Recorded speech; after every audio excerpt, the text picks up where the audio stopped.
Shalom, I'm Dr. Dinah Dye with Foundations in Torah, and I'm working in conjunction with the Hebrew Roots Network, and we are doing a whole series here on the fig tree called The Fig Tree, Curse or Blessing. Last time we went through a lot of information about the kings of Judah, building the case for that the fig tree actually represents the kings of Judah, that it would be an eternal kingdom. And if, in fact, the fig tree is related to the tree of the knowledge of good and evil, that tree is going to have to go away. It's already been cursed. So what in the cursing of the tree of the knowledge of good and evil can we compare with the curse that is on the fig tree? And, of course, we know Yeshua cursed the tree, and the roots withered. And so this episode will actually show us the connection between the two. So the kings, this is part 6, and we're talking about the king and the fig tree. And the first king of Israel was not the one that God actually wanted. Of course, he wanted him to be their king and not have to have a sort of flesh person be their king. But they wanted someone to rule over them. We talked quite a bit last time about Solomon and how he violated all the commandments that God set apart for the king in Deuteronomy, and talking about not acquiring many wives and many horses and a lot of silver and gold, and writing the scroll and making a copy and reading it every day and following the commandments of God. Of course, we know Solomon didn't. The kingdom was split. Now we kind of go back to Shaul, the king Saul. But he was not from the tribe. He was from Benjamin, and the tribe of Judah was the one that would be the tribe that would serve as the king forever and ever. And so he was not the king that God wanted, but he was certainly the king that the people wanted, and that didn't turn out too well, did it?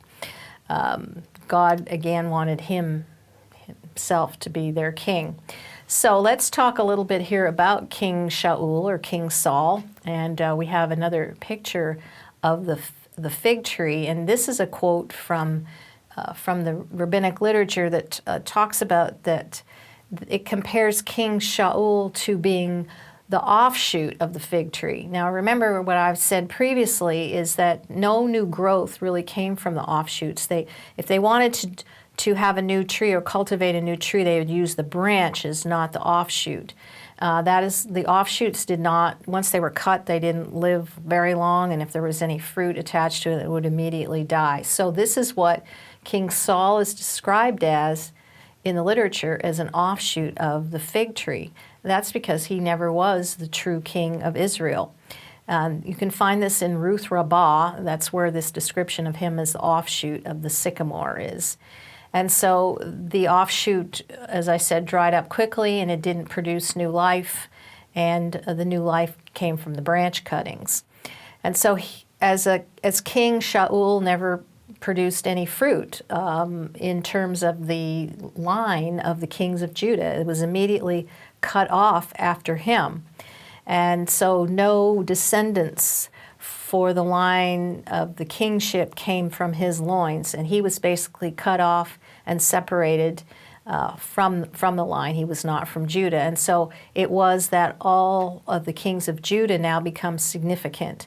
They are basically attached to what if the tree of the knowledge of good and evil had not been diminished and corrupted, and they had not eaten from it, this would have been a line that they could have come out of. But of course the tree was corrupted by the enemy, and the fruit that it produced was good fruit and bad fruit. And certainly Saul produced bad fruit, and many of the kings of Judah produced bad fruit, as we shall see, but the King of Kings, of course, will come from the line of Judah. So let's look here at, this is a very important king, although he served a very short amount of time, but it is important to understand him in terms of what happened to the line of the kings of Judah. Now remember, I said previously, not all of them were good by any stretch of the imagination, and in particular, King Ahaz, the father of Hezekiah, was particularly bad, and then on the other side of Hezekiah was his son Manasseh, and he wasn't good at all either. But this guy was really bad. So let's go over and look at this king of Judah that I'm talking about. Now, he had a lot of names, which makes it confusing. So when you're reading in Scripture, you got to sort out which name, because they interchange these. So you've got Yehoiachin, Yeconia, Yekenyahu, or Koniyahu, and all of these are talking about the same person. So it can be confusing, and this is pretty typical of Scripture, is for kings to have a lot of different names, and so you got to be able to identify who it's referring to. Now it said Yeconia, Yehoiachin did evil in the eyes of God. He really did evil, but he only ruled 3 months and 10 days. It's hard to imagine what he could have done in 3 months and 10 days. Although you might compare that to today's leadership, and it doesn't take very long to do a lot of damage. He did not keep the Torah.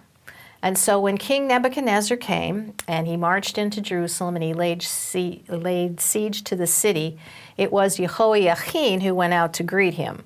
And at that point he was taken captive by King Nebuchadnezzar, and he was carried off into Babylon with the other leaders and the craftsmen and the artisans and the skilled artisans. And so now we'll see, in terms of the fig tree and the curse, this is the important connection here with the line of Judah. So it was that just the way Saul had been cut off from the rulership, so too now was Yehoiachin. But he was the king of Judah. He was in the line for the Messiah and for all the kings of Judah, and the seed was going to come through that line. But he was extremely rebellious.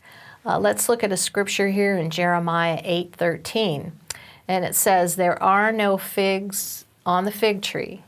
Their leaf has withered, and what I have given them will pass from their possession." So God in this is threatening to uproot Judah because the leaders have destroyed my vineyard. And again, this happens a lot. Leadership is extremely important for the life and health of any community. And a leader is going to either take one direction or the other. And the leader is either going to be a tyrant or he's going to be a servant. And he's not going to be anything in between. And so because these leaders, these kings of Judah, kept serving as tyrants over the people, and God allowed that to be so because of their own rebellion. But God was saying in Jeremiah that the leaders have destroyed his vineyard, and his vineyard, of course, being Israel. And these leaders were not observing the commandments of God, not following the words of the covenant. But ultimately, God promised to bring them all back. Remember, all the skilled artisans and the carpenters and the locksmiths and everyone had been taken captive along with Yehoiachin back to Babylon. But God promised to take them out of Babylon and bring them back to the land and restore them. And it was that Yehoiachin was particularly evil, and he basically destroyed the line of Judah.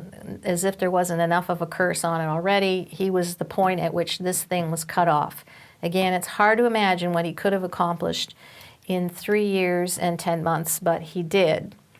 But now we have this vision that was given to Jeremiah. So we see these 2 baskets of fruit. And so as the people were carried off by Nebuchadnezzar, Yehoiachin and all the leaders at the time exiled to Babylon, we have this description in Jeremiah of these 2 baskets of fruit. And one basket contained very good fruit, like those that ripen first. Now remember, we talked way back a few weeks ago about good fruit is the fruit that ripens on the tree. And bad fruit is fruit that doesn't ripen on the trees. For whatever reason, it never ripens, it remains green, and then it just falls off the tree. But the good fruit is that which turns to the color that's supposed to, and then it's picked, and it's the sweet, ripe fruit. So the very good figs are very good and very sweet, and the very bad figs are really bad. They're inedible. They're what we call the green, immature figs. So the bad figs are the immature figs, and the good figs are the mature figs. And again, they were carried up to Jerusalem for the offering of the first fruits offering. We've talked about that in previous sessions. So the the fruits at the time to prepare them to bring them up were set up on the roof, dried by the sun, and taken by the farmer to Jerusalem, specifically to the temple to be holy and set apart to God. Hatovot, tovot, meod. These is the really good fruit, the really good figs. And if you read in the literature, in the rabbinic literature, when it's talking about tov or this good, it's often associated with that the light was good, light was tov, that it's talking about the righteous in the world to come. So these good figs are the righteous that were attached to the tree, that didn't fall off, that were picked when they were ready, that ripened at just the right time, and a picture of the righteous in the world to come. And it is that God will look after these righteous ones, good fruit, and he'll bring them back to the land at the time ordained by him, and he will build them up and plant them, and he will never again pull them up. That is, they will never again be exiled. At the time of the kingdom and the fullness of the kingdom, the Messianic kingdom, these figs, these good figs, will never again be pulled up and sent off into exile again. But we're still in the process of coming out of exile. And so all this, the bringing forth of the first fruits, will come at the time of the kingdom, the fullness of the kingdom. Now let's read another portion from Jeremiah chapter 8. And he says, I will regard the exiles from Yehudah, whom I sent away from this place to the land of the Kasdim, as good, just as I do these good figs. Now, who are the bunch that he's talking about that are good? So there's a list there, and we find it in some other places, talking about the skilled artisans, the locksmiths, the carpenters, the engravers. These were the leaders that represent the good figs, and they were taken into exile into Babylon.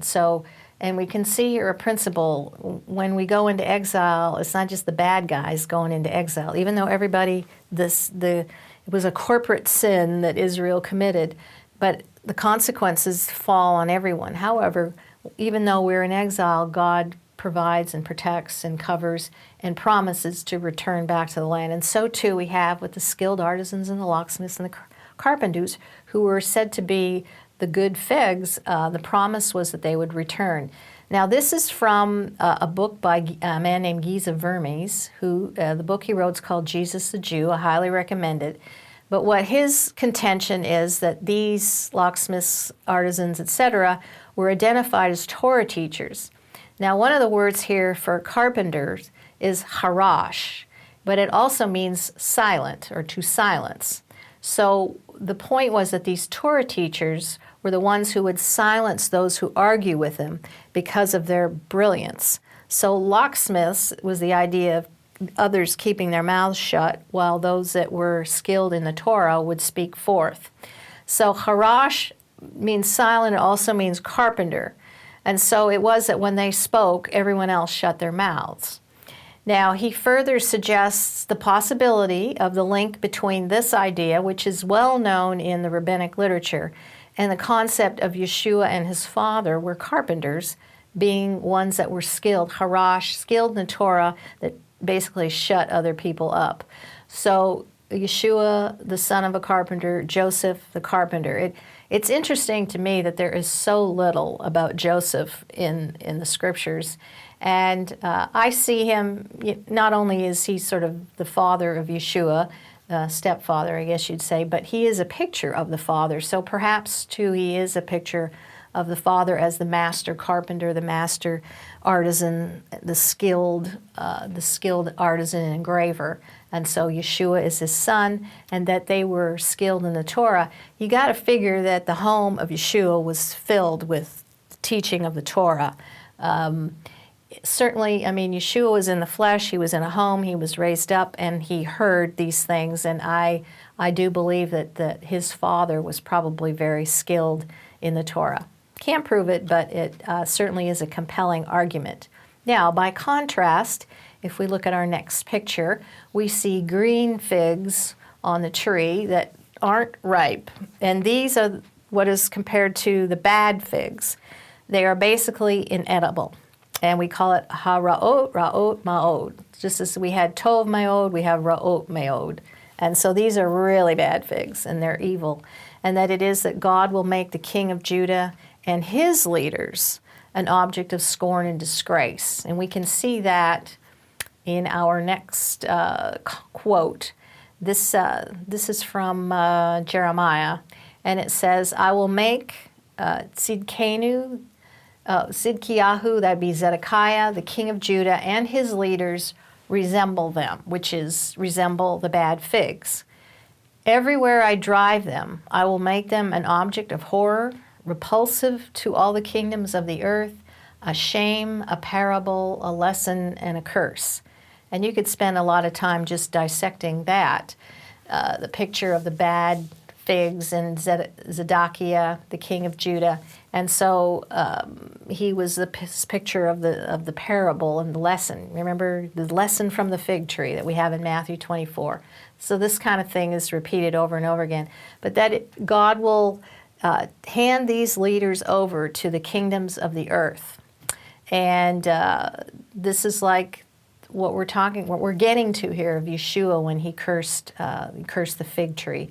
So there's a connection. I just want you to see the connection between the bad figs and the bad leadership, that they're immature, they don't grow, they're attached to the tree, but then they don't ripen, and so they just fall off the tree, and they're worthless. You can't eat them. They're not sweet. Basically just crushed on the ground. And so this is the imagery we have of the leadership of Israel in the form of Judah. And by the time we get to the 1st century, this is really playing itself out.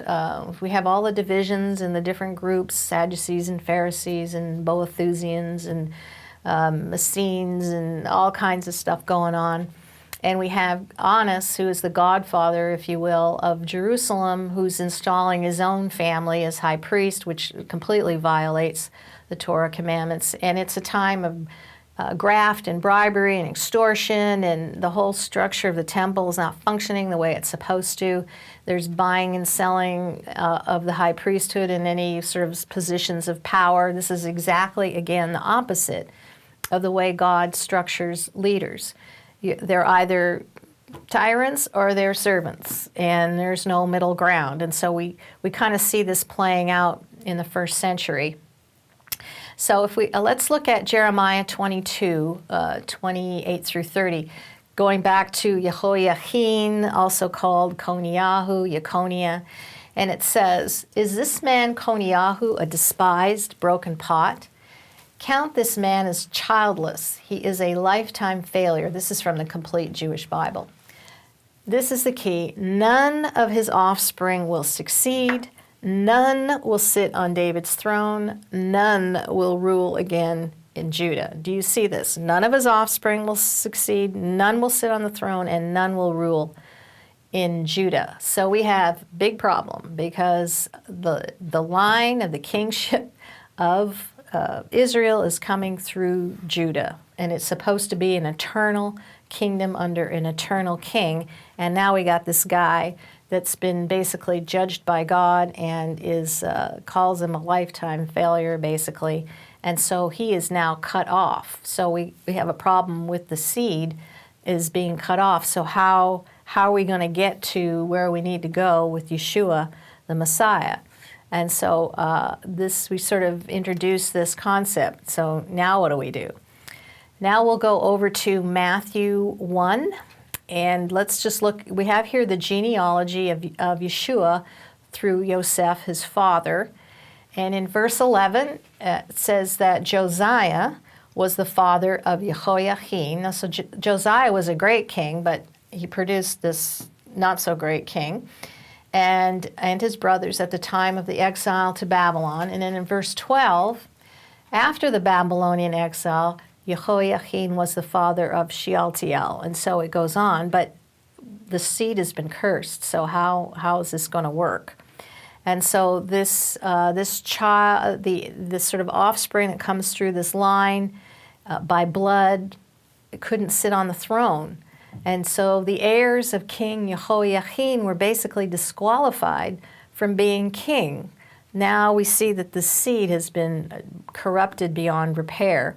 And so this is one of the reasons that we would have for the Messiah's virgin birth, that the seed would have to, in order to, if there's no seed coming forth from the kings of Judah, that if it's been cut off, and the king has to be from the king of Judah, how are we going to make this thing work? Now we still have the bloodline going, this is what we're reading through Joseph, his father, the bloodline there. And so, but he is, this is a problem for us. So his heritage is going to have to be as the seed directly from God the Father, the pure seed, uncorrupted, holy, set apart. All this is Yeshua. And so really what we have is that no fruit or offspring is going to come forth from this tree. And this is the reason the tree had to be cursed. If it represented the kings of Judah, there was a curse on it from the beginning. And so Yeshua, in a sense, took on that curse. And then by his death and burial and resurrection, bypassed it and brought blessing. So the fig tree that was where there was once a curse is now really a blessing in the Messiah. So very, very interesting, and certainly a good reason why we would have to have, in a sense, the virgin birth in order to bypass the problem of the kings of Judah and their line. Now, when we read in Mark 11 also, this is very interesting because this is going to tie us to this sort of concept of the leadership. We have, this is the triumphal entry of Yeshua into Jerusalem's time of Passover. And Yeshua and his disciples are actually near two villages. So let's just look at that. The first village that they're near is called Beit Pagay. If you read it in English, it says Beth Page, which sounds kind of weird. But Beth Pagay is really the pronunciation. And it actually means house of unripe figs. And also in that verse, the other village that they're near is called Beit Anya. Now, there's no question that Anya can mean affliction. I'm not going to argue that. But some of the scholars I read have put forth a theory that perhaps Beit Anya is actually meant to be Beit Te'enah, which means house of ripe figs. So here we have the disciples, the time of the triumphal entry. They are between these two villages, one representing the house of unripe figs and the other representing the house of ripe figs. Kind of an interesting contrast. And so the unripe figs are the green figs that don't produce, can't be eaten, and fall to the ground, which I maintain is what's become of the leadership of Israel, especially by this time. And the ripe figs is from the righteous element, and we'll see who else is from Beit Te'anah, if that's in fact what it means. And certainly that's compelling. It could be Beit Te'anah, and certainly Beit Anya does mean affliction. So as we see in our next picture, this also Beit Te'anah, or the house of ripe figs, is an interesting place. Before I go there, the immature figs, the leadership that are not palatable, are the bad kings. And that concept means those that have lost power, and really is referring to those that are unrepentant, which is the condition that we see of the leadership at that time. They are an unrepentant bunch, and most of them probably do not receive Yeshua as a Messiah. It's always with the leadership. But the people get it. The people see him, they see Yeshua walking, they see his life, they see the miracles, they hear his words, they are transformed, they repent, and so they receive. But by contrast, the leaders have walls up, they figure they've arrived, who is this guy, and they don't receive. And so here we have this constant battle. So the rulers and the chief priests and the elders, although some of them did come to faith in Yeshua the Messiah at that time, I would venture to say most of them did not. Fortunately, we do have some examples. Interesting, going back to Beit Pagay, the house of unripe figs, was considered to be a sabbatical distance, so that it was the limit to which they could walk on the Sabbath. And this was this is fascinating. Beit Pagay, which the house of unripe figs, is actually the place where the priests live. The Kohanim live there. So here we have the leadership living in the place that produces green figs that don't bring life and that are immature and basically judged. Kind of interesting. They were the ones, these Kohanim that lived there were responsible to take care of the top of the Mount of Olives. There was an altar there for the red heifer, so they were responsible for that. So this is the bad leadership, the bad fruit. They don't produce new life, and they're in Beit Pagay. By contrast, Beit Anah or Beit Te'anah, the house of ripe figs, this is where Yeshua and the 12 went, to the Beit Te'anah, the whole house, if you will, represented by the whole house. They go there to this town. So in a sense, the disciples, the 12, represent those of the leadership, represent those that believe, and then the others represent the leaders who don't believe. So we'll talk a little bit more about this in detail in the next week, the contrast between these two houses, Beit Anah and Beit Anya and Beit Pagay. See you next time. Thank you. Shalom.